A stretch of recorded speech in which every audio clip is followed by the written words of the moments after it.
இன்னைக்கு நம்ம பார்க்க போறது வந்து simplificationல ஒரு மாடல் பார்க்க போறோம்.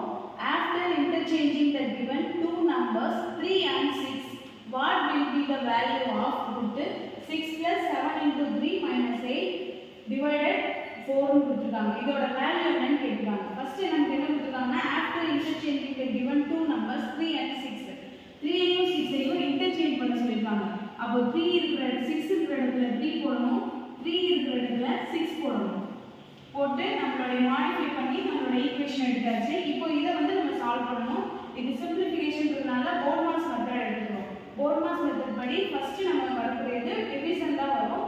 அப்ப 8 divided by 4 அப்படினா 1 4 is 4, 2 4s are 8. ரிமைனிங் இருக்கிறது எழுதிக்கலாம். 3 plus 7 into 6 minus 2.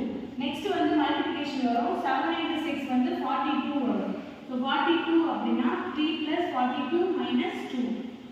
அதுக்கப்புறம் நமக்கு அடிஷன் வரும். 42 plus 3 45. 45 minus 2 equal to 43. அப்ப நம்மளோட ஆன்சர் வந்து 43 is the answer. So அப்ப option A is the answer.